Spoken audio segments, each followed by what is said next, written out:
¿Qué vio la psicóloga en las cámaras de seguridad? ¿Por qué Jamie se comió ese sándwich que de todas formas no le gustaba? ¿Y qué significa el final de la miniserie de adolescencia en Netflix? Pues en este video vamos a analizar capítulo por capítulo por qué deberías ver esta miniserie y por qué muchas personas todavía no la entienden. La sociedad odia a las mujeres. Y aunque nos guste creer que hemos avanzado porque las mujeres ya pueden votar, trabajar y obvio tomar decisiones propias, la realidad es que seguimos atrapados en dinámicas machistas que moldean las relaciones de género. Esta producción de Netflix, Adolescencia, no está intentando señalar culpables directamente, sino que explora las razones detrás de la violencia y el machismo que sigue afectando a las mujeres, especialmente en la adolescencia, que es donde empezamos a formar nuestra personalidad. Ojo, esta serie no busca mostrarte quién es el culpable de un crimen o cómo sucedió el crimen, porque eso te lo dejan clarito en el primer capítulo. La serie quiere que entiendas por qué sucedió. Es una radiografía de las estructuras sociales que moldean el comportamiento de hombres y mujeres desde la infancia,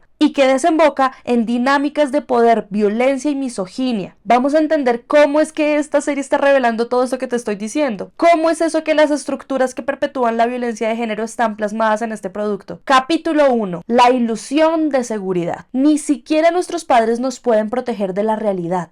La serie inicia con una escena impactante. La policía irrumpe una mañana en la casa de Jamie, una adolescente de 13 años. Esta abrupta invasión simboliza cómo incluso en el hogar, considerado un refugio seguro, las realidades externas pueden penetrar sin aviso. La imagen de la policía entrando a la fuerza en la casa de Jamie es una metáfora de cómo la violencia y la desigualdad pueden irrumpir en cualquier espacio, incluso en los entornos que creemos más protegidos. Claro, Jamie está en shock, se lo llevan a la comisaría y cuando le preguntan por un adulto que se haga cargo, ¿a quién escoge él? A su papá, reflejando su percepción de que él es la figura central en la familia y el símbolo de autoridad y protección. Sin embargo, a lo largo de la serie se revela que es su madre quien está más involucrada en su vida cotidiana. Conoce sus alergias, le prepara la comida, está atenta a sus miedos como el temor de las agujas. Esta dinámica subraya cómo en muchas familias la contribución materna es subestimada,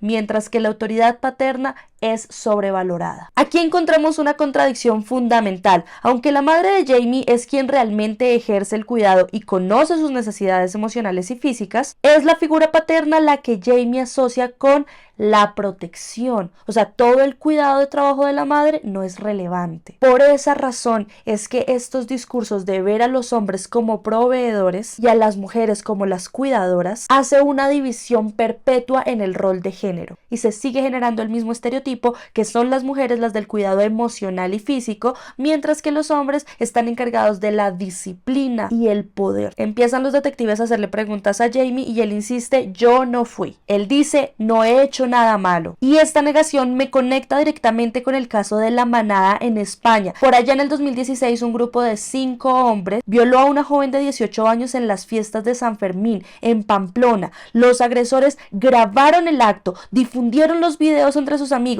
pero en el juicio ellos argumentaron que la relación fue consensuada y jamás reconocieron que fuera una violación, a pesar de que la víctima estaba inmovilizada y en estado de shock.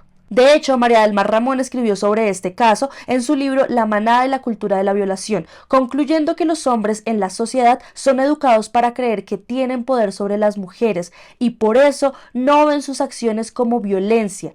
La cultura de la violación normaliza la idea de que el cuerpo de las mujeres está disponible para el deseo masculino. Esta idea está profundamente arraigada con la cultura patriarcal y explica por qué Jamie, incluso viendo las imágenes, incluso teniendo la evidencia del crimen, sigue sin aceptarlo y cree que está completamente justificado. Este mecanismo de negación es un reflejo de cómo la sociedad minimiza y justifica la violencia masculina. La cultura enseña a los hombres que el rechazo femenino es una afrenta a su virilidad y que la dominación sobre las mujeres es una forma forma legítima de reafirmar su poder, y esto es algo que vamos a ver en los capítulos posteriores. Jamie representa este patrón de pensamiento que ha sido reforzado por generaciones de dinámicas sociales y familiares. Jamie busca constantemente la aprobación de su padre, insistiendo en su inocencia con frases como papá, yo no lo hice, no lo creas. Y ojo, porque la validación masculina es clave en todas estas dinámicas, porque forman la identidad de los hombres, en este caso de Jamie. La serie muestra cómo la figura paterna actúa como el modelo de conducta para Jamie, mientras que la madre pues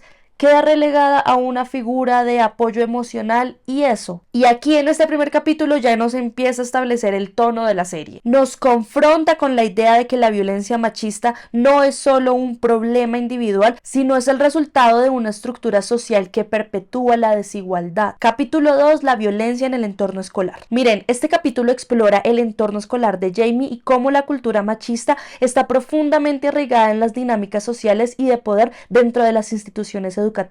Y esto se va a evidenciar de manera simbólica y muy sutil, cómo nuestras interacciones diarias siguen perpetuando estos comportamientos. En el inicio del capítulo, la mejor amiga de la víctima está visiblemente molesta porque percibe que las autoridades están intentando culpar a la víctima en lugar de responsabilizar al agresor. Y esta respuesta refleja un patrón social bien documentado de culpabilización a la víctima. Por supuesto, en casos de violencia de género. Esas frases de pero es que cómo ibas vestida, pero porque estabas por ahí sola, pero es que tú lo provocaste, son ejemplos claros de victim blaming, culpar a la víctima, y es un fenómeno ampliamente documentado en estudios sobre violencia de género. Según un informe de la Organización Mundial de la Salud del 2021, el 30% de las mujeres a nivel global ha sido víctima de violencia física o sexual por parte de sus parejas o conocidos, y en la mayoría de los casos las víctimas fueron culpadas por familiares y amigos cercanos e incluso por las autoridades. Este patrón de culpabilización está directamente relacionado con nuestra cultura, que considera que las mujeres son responsables de las reacciones masculinas, y toda la serie nos va a mostrar cómo muchos personajes están de acuerdo con esta premisa. La idea de que las mujeres deben cuidarse para no provocar a los hombres es una forma de justificar la violencia y de transferir la responsabilidad al comportamiento femenino. Hay varios detalles sutiles en la serie y oigan, esta serie fue grabada en plano secuencia, lo que significa que muy poquitas cosas fueron de casualidad. Los diálogos fueron estudiados una y otra vez antes de la grabación, así que esas frases que estás viendo fueron con toda la intención. Por ejemplo, cuando la profesora presenta al detective masculino y omite a la detective femenina, es una escena que refuerza cómo incluso nosotras las mujeres hemos sido condicionadas a respetar más a la autoridad masculina que a la femenina. Obvio, es un patrón de desigualdad y de hecho ha sido documentado en muchos estudios, sobre todo en el entorno laboral y académico. Hay un informe de Catalyst en el 2020 donde las mujeres en roles de liderazgo son interrumpidas un 30% más que los hombres en reuniones profesionales y sus decisiones son cuestionadas con mayor frecuencia. Y les digo esto porque en el próximo capítulo lo vamos a ver cuando está esta interacción entre Jamie y la psicóloga. Esta deslegitimación de la autoridad femenina refuerza la percepción de que el poder y la toma de decisiones están reservadas para los hombres. Otras frases que me hacen entender varias cositas que la serie lo está haciendo a propósito para que tú lo veas. Cuando la mejor amiga va y golpea al chico, que es uno de los amigos de Jamie, alguien por allá del fondo en el público dice: uy, te acaba de golpear una chica. La reacción inmediata es burla. Este comentario refuerza la idea de que ser vencido o agredido por una mujer es humillante para un hombre porque contradice el estereotipo de que los hombres son fuertes y las mujeres débiles. Otro, cuando están entrando y la profesora le dice al muchacho: ya guarda el celular, vete a clase, le dicen: ay, ya cállese, a una profesora. Y aquí nos sigue mostrando más esa falta de respeto ante la autoridad femenina. Incluso en roles profesionales son vistas como menos legítimas y menos dignas de respeto que los hombres. Refuerza mucho la cultura de la humillación, el control, donde la masculinidad se define por la superioridad sobre las mujeres y la capacidad de ejercer poder sobre ellas. Oigan, hay un aspecto fundamental en este capítulo y es toda esta persecución del detective con el muchacho que se escapa y le dice: es que el cuchillo era mío. Esto evidencia premeditación y por supuesto una cultura de complicidad. Esto es algo que se juzga mucho en el sistema patriarcal, que los hombres se tapan con la misma cobija, que constantemente se están cubriendo todo, pero sobre todo que el acto de Jamie fue premeditado. Este es un acto que para ustedes puede que no lo hayan notado tanto, pero simboliza cómo la violencia contra las mujeres es normalizada y hasta incentivada dentro de los círculos masculinos. Miren, hace un tiempo en Unicentro, aquí un centro comercial de Bogotá, en el 2023 un hombre asesinó a su expareja y luego él se suicidó. Y a pesar de que ella lo había denunciado previamente y él había enviado mensajes amenazantes, el crimen se llevó a cabo de manera planificada. Y muchos abogados defensores utilizan el término "fue una emoción del momento" para reducir su responsabilidad, pero esta táctica legal no funciona en todos los casos y menos en este como en el de Unicentro porque fue premeditado. Aquí está sucediendo lo mismo. Jamie ya había hablado con sus compañeros del acto, le dieron el cuchillo por una razón. Y este comportamiento también está presente en el caso que les conté de la manada. Durante el juicio, los agresores mostraron una actitud de complicidad y apoyo mutuo, reforzando la idea de que el comportamiento masculino violento es un acto de reafirmación grupal. Esta dinámica de complicidad masculina refuerza esa idea de que los hombres están por encima de las consecuencias legales y sociales. Vamos a hablar de la cultura incel y todo este caso de Andrew Tate y el Temach, que también ¿qué tiene que ver con esto? Las redes sociales son fundamentales también para nuestro entorno social. Hay un detective, le hacen bullying al hijo, él ni siquiera lo nota, lo ignora, pero cuando el hijo va y habla con él y le cuenta realmente qué significan esos emojis, es cuando conocemos el término incel, célibe involuntario. Y es una especie de subcultura de hombres que culpan a las mujeres por su incapacidad para establecer relaciones románticas o sexuales. Los incels creen que las mujeres son responsables de sus frustraciones y en casos extremos justifican la violencia como una forma de venganza. Andrew Tate es una figura clave en esta narrativa. Tate ha promovido abiertamente la idea de que los hombres tienen derecho a controlar a las mujeres y que la dominación masculina es natural. Tate ha sido responsable por cargos de tráfico humano y abuso, pero sus discursos continúan influenciando a millones de jóvenes en todas las plataformas, y ahí lo mencionaron. El fenómeno incel también está vinculado a la teoría del 80-20, que sostiene que el 80% de las mujeres solo está interesado en el 20% de los hombres más atractivos supuestamente. Y este tipo de discurso promueve una cultura de odio hacia las mujeres donde la violencia es vista como una respuesta legítima al rechazo. Ahora, vamos para el capítulo 3, el origen de la misoginia. Vengan, este capítulo definitivamente es uno de los más importantes. La psicóloga de Jamie está tratando de entender los comportamientos de las raíces de sus comportamientos violentos, y la serie nos trata de mostrar a través de esta interacción cómo las dinámicas familiares y sociales moldean tu percepción y la percepción de Jamie hacia las mujeres. Y lo más importante, la relación de poder desde una edad muy temprana. Han pasado 7 meses desde el homicidio y Jamie está recluido en un centro de detención juvenil. Recibe la visita de una nueva psicóloga que intenta analizar su comportamiento para ayudar a determinar su sentencia.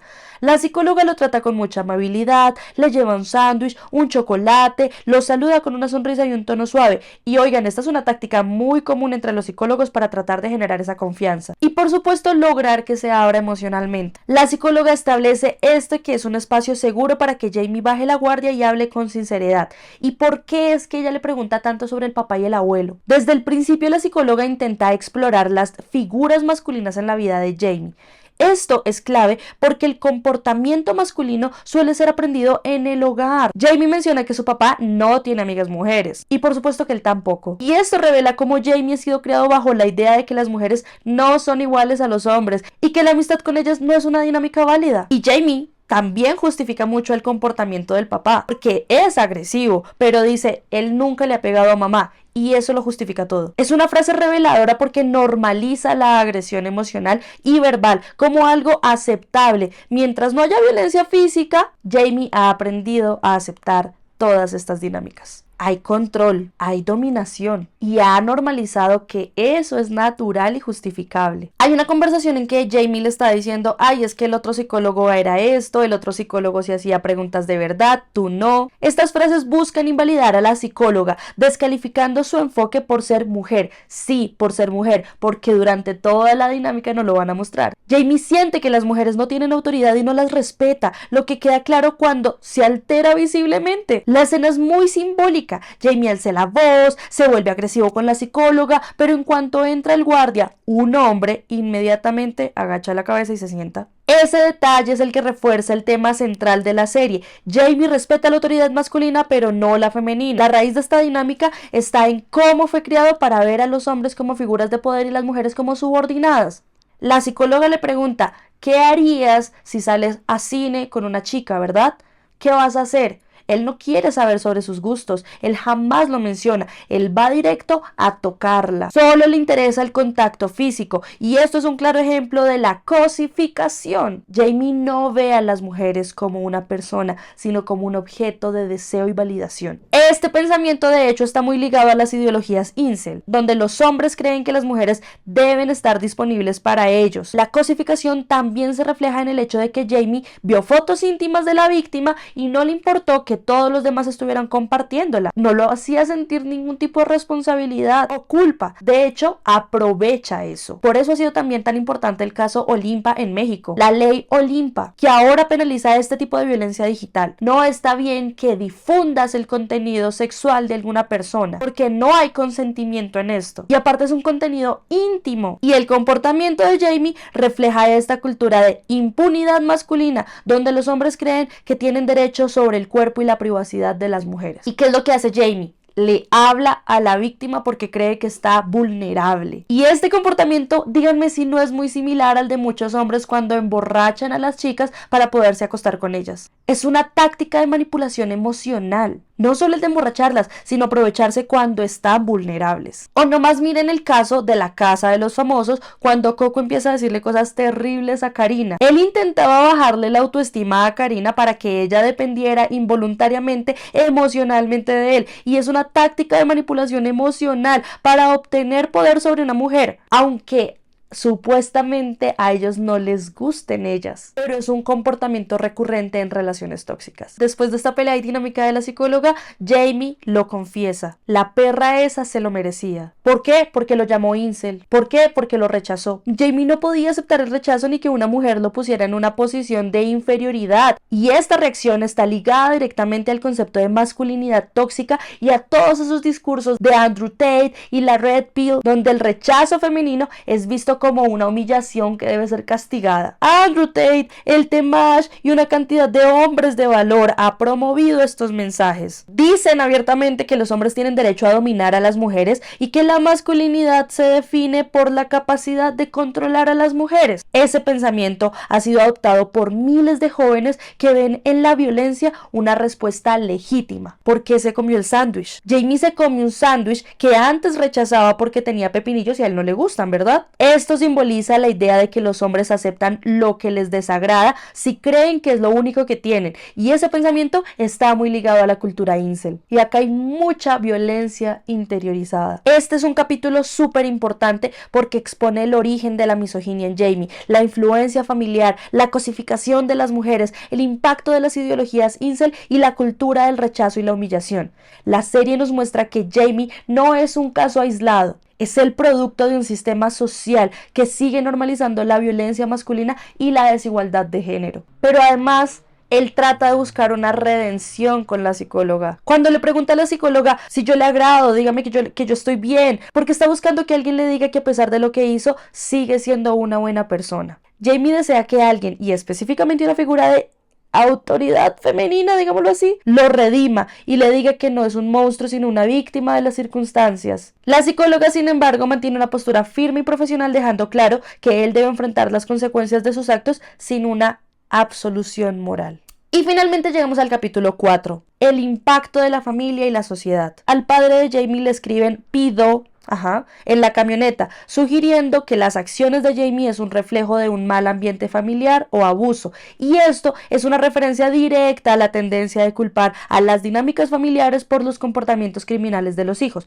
Casos como Jeffrey Dahmer, que reflejan esta dinámica donde la sociedad tiende a buscar explicaciones en la infancia y las relaciones familiares para justificar las conductas de los agresores. Hay una parte importante y es que todo el capítulo 4 nos está mostrando como encierre que la dinámica familiar sí es lo que dijo Jamie y sí hace que él tenga esos pensamientos de mujer y hombre. Cuando la madre sube a hablar con la hija, aquí es curioso porque hay un test que se llama el test de Bechdel, donde se supone que en una serie o en una película, cuando dos mujeres se encuentran, deberían hablar de otra cosa que no solamente sea de hombres, y aquí no sé si fue intencional, a mí me parece que sí. Están hablando de hombres. La señora le pregunta a la hija, bueno, ¿y qué pasó con este hombre? ¿Cómo van las cosas? Ella le cuenta, sí, todo bien, y la señora le dice, ¿pero él sí te cuida? Y ella le dice, mamá, yo me cuido sola. Ese diálogo resalta cómo incluso las mujeres han interiorizado el papel del hombre como protector. ¿Y qué pasa después? El papá como protector se las tiene que llevar de la casa para que no les pase nada malo. Pero en el carro empiezan a hablar de cómo se conoció el papá y la mamá, y entonces todo esto para perpetuar la forma en que los hombres se tienen que relacionar con las mujeres. El papá se pone histérico cuando va a comprar algo en la ferretería, y todo esto para reforzar que él tiene problemas de ira, que no sabe manejar sus propias emociones y que todo eso está justificado solamente porque se enojó lo suficiente. Está mostrando que el papá ya lo ha hecho constantemente y que el hijo también se comporta de la misma manera. Y cuando Jamie habla con el papá para desearle feliz cumpleaños y contarle que se va a declarar culpable, no quiere hablar con su madre ni con su hermana. Y aquí refuerza lo que hemos dicho durante todo este capítulo. Solo respeta y confía en la autoridad masculina. Y este patrón se repite constantemente en las dinámicas de género tradicionales. Y no sé si ustedes lo crean o no, déjenlo en los comentarios, el hecho de que él se haya mostrado culpable a partir de los 13 meses. El 13 también simboliza muchas cosas en la cultura, como cosas de mala suerte y demás. El padre abraza a un muñeco y lo arropa, simbolizando el duelo por la inocencia de Jamie. La serie cierra mostrando que la sociedad ha moldeado a Jamie para convertirse en lo que es. Adolescencia retrata de una manera cruda cómo la misoginia estructural y la cultura de la violación operan a través de las instituciones, las dinámicas sociales y la normalización de la violencia masculina. El asesinato de una joven no es un evento aislado, sino la consecuencia de una red de complicidad social que justifica la violencia masculina, culpabiliza a las víctimas y protege a los agresores. Y esto es algo que el mismo co-creador Stephen Graham ha dicho en varias entrevistas. La serie no solo expone un crimen, sino que revela cómo la sociedad educa a los hombres para sentirse superiores y cómo las mujeres son condicionadas a justificar y soportar esa violencia. Jamie no solo es un agresor individual, es el producto de una estructura social que normaliza la cosificación, la sumisión y la falta de empatía hacia las mujeres. La cultura incel, el red pill content y la idea de los hombres de alto valor refuerzan estos comportamientos y perpetúan la violencia. La serie nos obliga a preguntarnos qué estamos haciendo para romper este ciclo, cómo estamos educando a nuestros hijos hacia el respeto a las mujeres. Este es un recordatorio brutal de que la violencia de género no es solo un problema individual, sino un síntoma de una sociedad que sigue tolerando la agresión y el control masculino como formas legítimas de poder. La misoginia está incrustada en nuestras estructuras sociales, y solo reconociéndola podemos empezar a desmontarla.